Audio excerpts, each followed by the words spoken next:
Hey everybody, today we are going to finish off painting our landscape that we drew in a previous art lesson. So when I introduced our landscape project, I talked about the artist Grant Wood, and we looked at how he showed depth in his picture by making things in the foreground large, and as they moved up towards the horizon line, objects got very small. And it creates this illusion that there is lots of space going back in the distance. I can tell that this goes on for a long time, even those little tiny dots up there. And he does that by big, large items and then smaller as you go back. We also see that the color starts to just get a little bit softer as we go back. We're seeing some soft grays way back in the distance. And there's not a lot of detail to the items way in the back. Some of them just look like little dots. Well, if you haven't already colored yours, I know that some of you have started that. Today, I wanted to show you how in class we are going to be painting ours. It's okay if you don't have paint at home. It is great if you could get some watercolor paints, at least if you're an at-home learner, just so that you can have some different art material. And watercolor palettes like this, even if it's just the half, make for a great little painting set to start with. So you can certainly use your watercolors to start painting. If you don't have any paints and you'd like to add some color pencils are great, or even if what you have are crayons. But what I'd like you to do is use a variety of colors, not just one color for green. Pick as many greens as you have and kind of mix them together. Every landform should be a different color, just to create some more interest. We can create interest in an artwork by giving it a variety of sizes and a variety of colors. So absolutely okay to color with color pencils if you don't have paint, or you can use crayons, anything that you can blend together. I would stay away from markers because you can't really blend your marker colors together very well. So in class, we're going to be using these ice cube trays filled with lots of different colors that I've pre-mixed for students. And we're using a water dish with a sponge to dry off our paintbrush. In the foreground, I'm going to choose a darker color or a brighter color, not so much dark, but a color with some brightness to it. And then I might go with a color that is not so bright in the back. I am going to start with my background. I am not going to paint my sky. We're going to use a different art material for the sky, making sure that it goes from very dark blue at the top to almost white where it meets the horizon. I'm going from background to foreground so that my different landforms can overlap the one that it's in front of. So if I paint this section and I get a little bit on here, I can, with my next color, paint right on top of it. So you can go ahead and watch me as I work on my painting. I'm going to do the big landforms first, and then I'm going to pop a little bit of color in my smaller detail areas.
done my painting part of my artwork and I've let my paints dry pretty much. There are some spots that are still a little wet.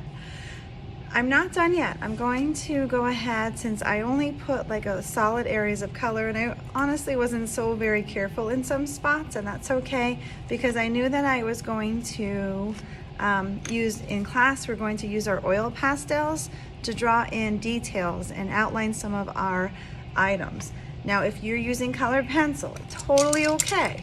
You're just going to continue, if you haven't done already, blend your colors together. Use more than one color for your browns. Sneak a little orange in your brown or a little red in your brown, and then finish up your details. Now with the sky, I wanted to show you what we're doing in class.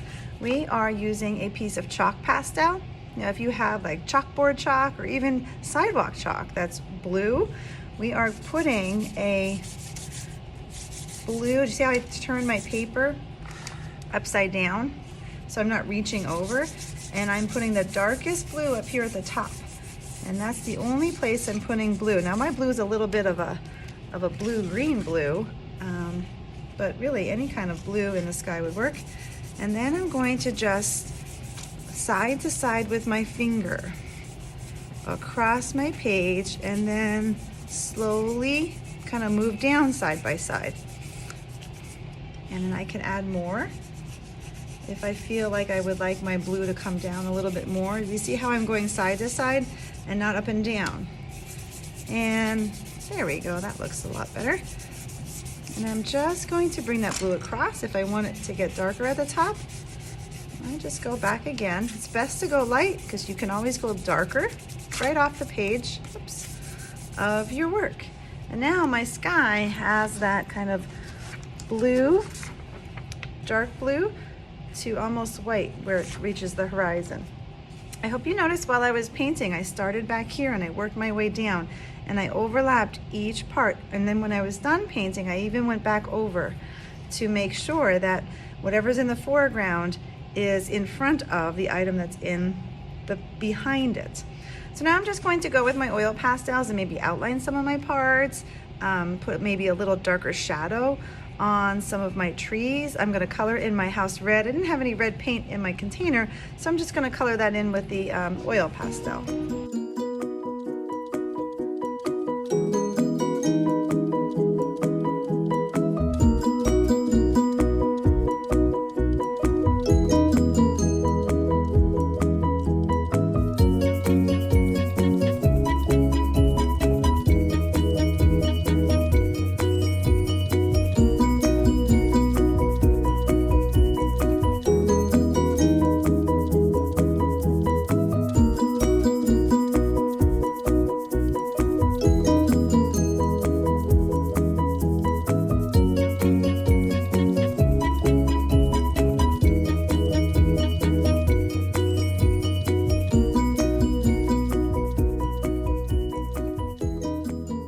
All right, everybody, I think that I am pretty much finished. I've added some pops of color where I wanted to see pops of color.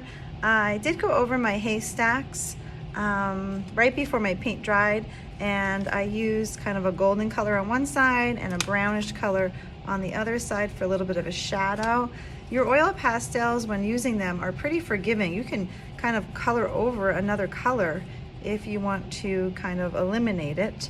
I added quite a bit of oil pastel over here by the bushes, and you can see that you can even hide some darker colors with the lighter colors if you got too little carried away with outlining with brown like I did there. You can always just bring that back.